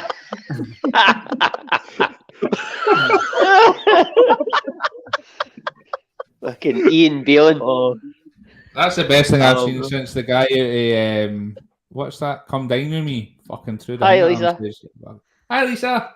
That's your wife, Anthony. Hi, Lisa. aye. I think that's code for hurry up. Come pick me up. It's nearly finished, Lisa. It's nearly finished. Right, so between Ross and Willie here, question 1. Which club is the only one not to contain any letters from the word football in its name? What? Which Doesn't club contain. doesn't contain the word football in its name? Doesn't contain it. Yeah. What do you mean? The Old Right, I'll move Football on. Club. Dundee. Which club won the Premier Division title for its only time in 1983? Aberdeen. No, Willie. Hibs. No, Didn't say Dundee make United. it. Ah, fuck! That was my next one. Which football club is based in Dingwall in the Highlands? Ross County. Ross County. Yeah, Willie gets it. Oh, no way. That was a draw. Fucking draw, man. Aberdeen. Which football club played at Boghead for 121 years between 1879 and 2000? Okay. I've heard of that place. Dumb. Dumbarton. Malvgate. Yes, 1 each. Dumbarton. What a Yeah. shout, mate. Let's He should- by the way, you should get I about 4 bet- points for that. Stephen was going Yeah. done. Oh, you're joking. That's not right. That's not. I'm not playing. Listen, I'm not playing the rest of the game if you're going to do that shit. I bet it's fair because the point you got was a fucking draw. End No, off. no. Right, we need it. Right. Only 2 Scottish players have ever played on the field in the winning team in the Champions League final. Can you name them both? Paul Paul Lambert. Lambert. Oh my god. There's one more. Kenny Dalglish. Two Oh, Champions League. No, European Cup. Yeah. Scottish. Yeah, No. Darren Fletcher. Ah, Oh, I can't give you it. Well, I had to throw it over to you, so it's Paul Lambert and What? can Isn't Paul Darren Lambert Fletcher? and no, he was an unused sub. It's unreal. How could Scottish I not get these player. questions? How could I not get these Mate. questions? It's won the Champions League. Aye. Celtic let him go as a youth player. There's plenty of Celtic players that learned as a youth player. No, but no one Played won for the played for Champions League. Dundee United. Went to Hull. Perry. Oh, Ed. Robertson. Andy Robertson. Robertson, aye. Yes, 2-1 to Willie. 2-1 to Oh, Willie. that's Fuck me, you guys are that's slow. Terrible. Well, you just Question- like, you know what I gave him? Did you know what to go? Robo. Just give him the fucking answer. He essentially gave Who you was- it. I said it at the same time. Who was made Celtic captain at the start of the 1977-78 season after Danny Dodie's McGrain. departure in Liverpool? Danny McGrain. Wow, two each. Well done, mate. Well done. That's good. Whose shit, Tartan Army reached number 6 in the UK music charts and in which year? man. What? 78. 78, yes. Ali's You get it. Army. Ali's Yes. Army. Ross gets it, so it's Ross and Alfie in the final. I mean, Fucking shambles. does it help when he reads the question at horrendous? I know. I didn't even fucking understand what you said. I have to By go the quick, way, quick here. You're going quick because Lisa messaged in, right? She's no your wife. You're fear. You're fear for Anthony's wife. You've never met her. Because he has to pick her up, you moron. Oh, That's so he why. did, eh? This podcast's a fucking joke, by the way. Listen, Lisa's not got a lift, so she's not going anywhere until Anthony picks her up. Right, so William and Francis are out. It's between Ross and Anthony. Cheers. Of course it is. 5 questions again. He's ready? He's ready? Yep, go for it. Question 1. Who was due to manage Scotland at the 1958 World Cup but had to withdraw from the job? Jockstein, No. Alex Ferguson. 1950, did you say? Or 50. 1958.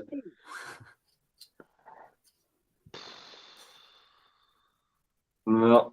Neil Lennon. Never got to listen to her, did you? No, they didn't. Right, Eh, moving on. Maybe? Jock Wallace? Matt Busby. Matt Busby. Oh, Sir Matt, aye. Question 2. Name the only Scottish player to have won the Ballon d'Or award. Dennis Law. Is it Dennis? Yeah, it is. Oh, that's 1-0. cool, 1-0. 1-0. Well done. Which Tony. Glasgow football club is nicknamed the Jags? Dunfermline. No, 2-0. Oh, they're the fucking idiot! I fucking knew it was Partick Thistle. It's just said the wrong team. Fucking idiot! Right. I need to get the fuck inside. In 1981, the Scottish Player of the Year award was given to a Partick Thistle player. Who was it? John Lambie. No. Anthony. Doug Emery. Tommy Gemmell. No, Alan Ruff. Oh, no, Alan Ross, right. I know Gemmell went to Dundee, what am I saying? Fucking Dunfermline. Which Premiership? By the way, you're getting shite in the chat now. I know. Look at So I should. Which Premiership club that plays its game at Rugby Park is the oldest professional club? in Kilmarnock. Scotland? 2-1. Wow. Wow. I love how you're Which trying to player- up, Stephen. Which player won the European Cup, 3 English League titles, captained Scotland, and scored a World Cup wonder goal? Kenny Dalglish. No, No. Archie Gemmell. 2 each? Oh, I thought you usually jump out the next person, but that's Yeah, fuck that shit, man. In 1983, Aberdeen substitute striker John Hewitt hit the 112th minute winner against which club in a final to be remembered? Rangers. Real Madrid. No. Aberdeen. Anthony brings it home. Real Madrid, the European Cup Winners' Cup. Great side. Well done, Tony. Yeah, absolute. Stand Hey, up Tony's human taxis, they ain't being. get the wife. Right, folks. I mean, again, I want to point to the chat here. Everyone got involved with the questions and the answers and stuff. Alistair Jack with Kenny as well. Scott Howe's come in. Joe Finley's come in. It's been an absolute fantastic show. It's been our Scottish Cup extravaganza. Guys, have you enjoyed this one? It was alright. good. Absolutely. Superb. It's been a great one, mate. And here's Thanks hoping for that shape just the good feelings we've had tonight continue into Sunday. It's going to be a great day at Willie's house, and here's hoping for the right result. I love Yep. being on this pod with all the boys when they're all on. And I know John isn't here, but when we're all on, I think it's a good Yeah. mix, laugh. and we all bounce off each other, man. It's good. Yeah, I agree. Thanks, I Kevin. agree. Appreciate that. But guys, No, as I want Anthony Kev. said, there, let's keep the good kind of feeling going towards this game on Sunday, and hopefully get the right result. And then on Tuesday when we speak again. Until then, stay well, keep safe. Hail, hail. Hail, hail. All the best, boys.